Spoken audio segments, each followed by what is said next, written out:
I remember the night I landed in Pune. It was the 28th of November 1995. My younger brother helped me get on the train at Ambala, and my elder brother received me at Pune. The train was Jhelum Express, and it was dark when I got off at Pune railway station. There was freedom in the air I breathed. I was in the third year of my Bachelor of Engineering's degree, with an industrial training of 6 months as an excuse. I had come to Pune to try my luck with playback singing in Bombay. I never did any training in an industry, but I went to Bombay, and after a few rejections realized that I required training in classical music. By January, I had become a regular student of Institute of Modern Music and was taking lessons from a master in the classicals. My path had got defined. It was music. When I landed in Pune, I was on antidepressants. I was taking heavy doses of Prothedon 75 mg and Ativan. Music got me rid of both of them. The language people spoke was Marathi, so the change was total. It saved my life because back in the tunnel, I had started experiencing mild attacks of loss of remembrance. Many a times, my yesterdays would totally get deleted from my memory, and I was unable to tell what I had done the previous day. Pune gave me back my life. In a subtle way, I got reincarnated in Pune. And that is what a path does to you. It makes you happy once again. When you choose your path, it is most probably something you had always loved to do, but had never thought about as a way of living. Some dormant passion finds its way to the surface of your soul. You feel like having met an old friend after a long separation. Dr. Wayne Dyer says, we are all born as a genius, but our conditioning by the society de-geniuses us. Our passions get buried underneath our conditioning, and our true nature goes into hibernation. The path brings our soul back on the track.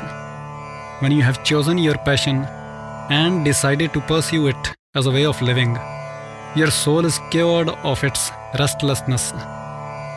Half of your dream gets realized in the act of knowing what it is. Most of us don't even know what we really want.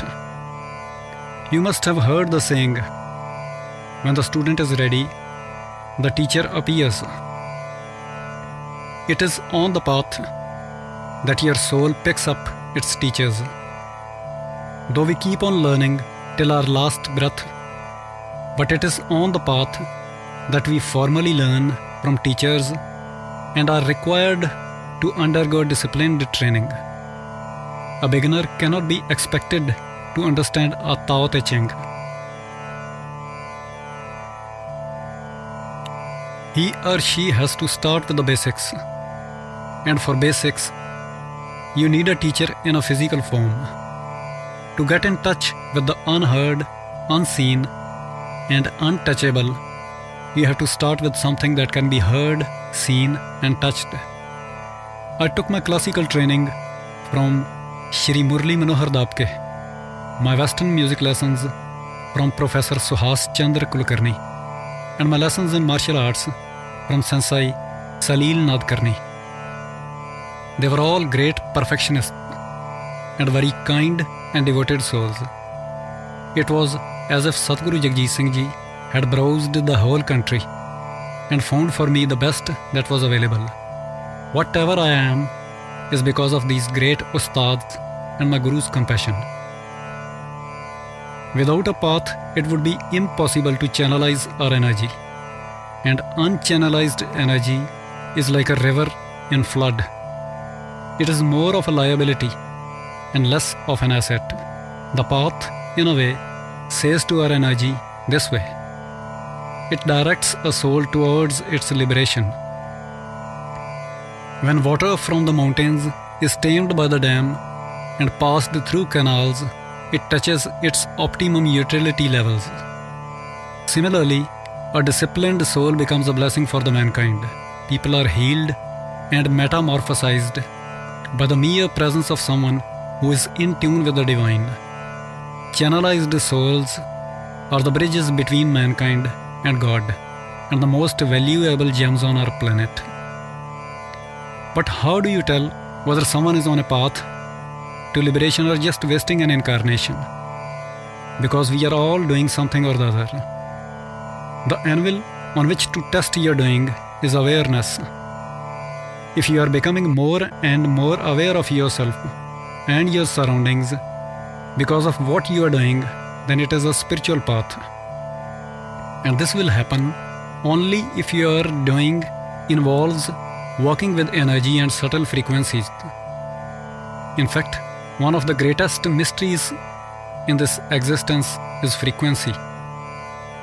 Dance involves working with expressions, rhythm, and energy. Music involves working with rhythm, frequency, and energy. Meditation involves working with thoughts, that is frequencies, and the universal energy, and so on. When you work on such subtle things on a daily basis, an increment in your awareness is natural, and awareness is spirituality. Once you have become aware, you can convert any job into meditation by concentrating on its subtleness.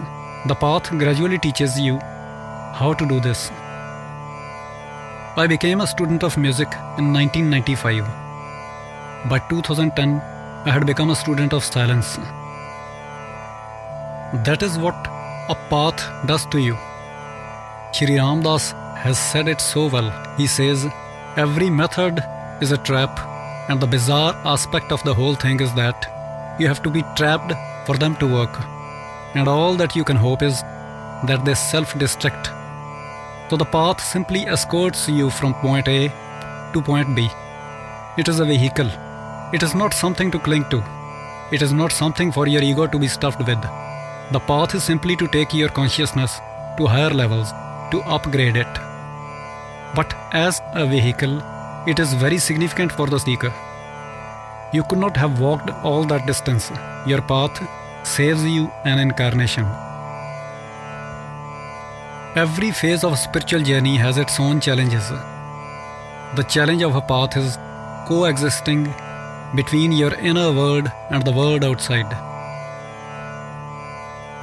The challenge is so great that there are many who totally throw away the outer world and decide to save the inner one.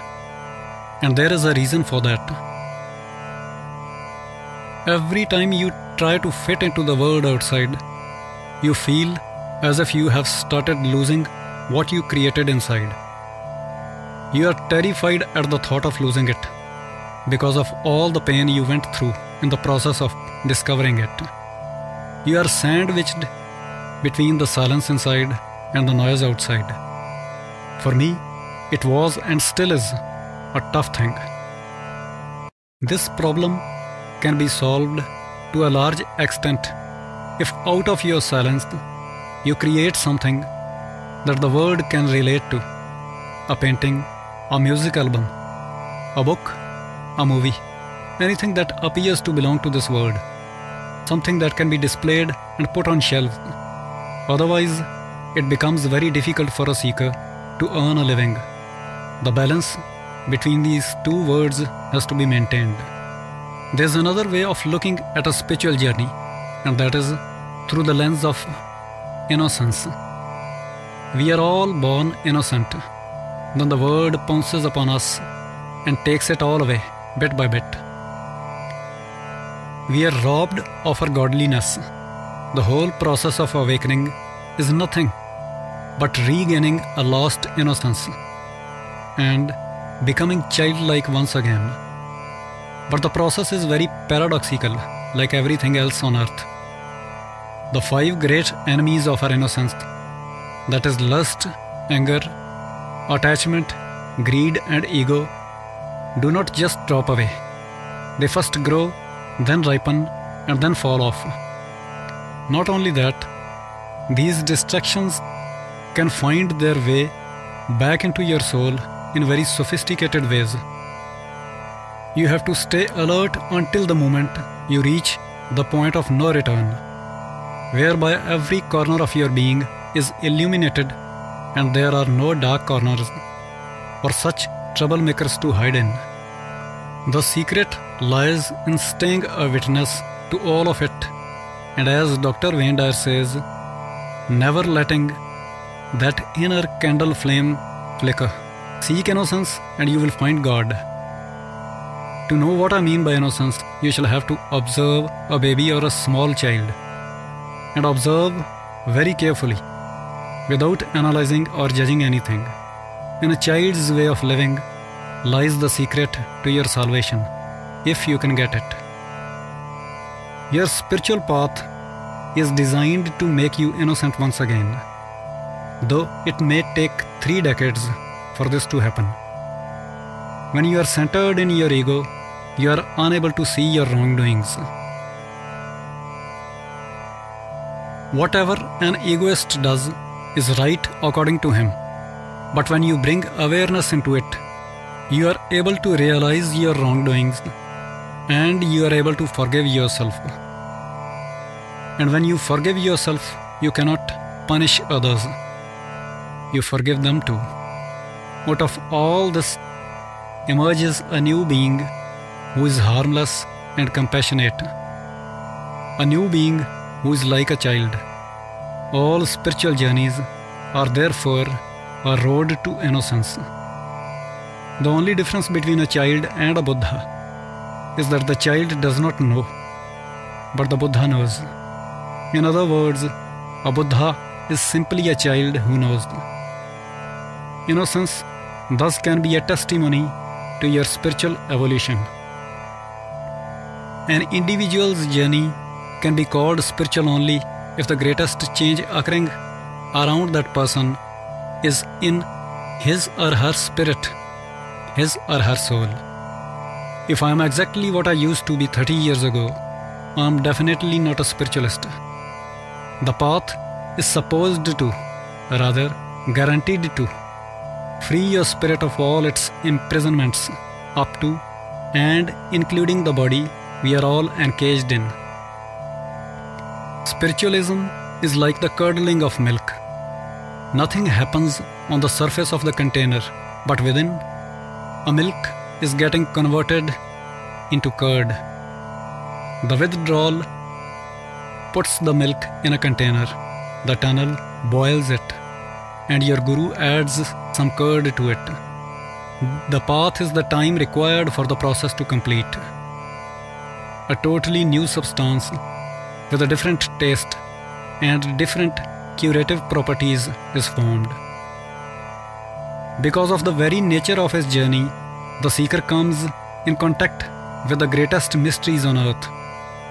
One of these is words, written and spoken by the enlightened.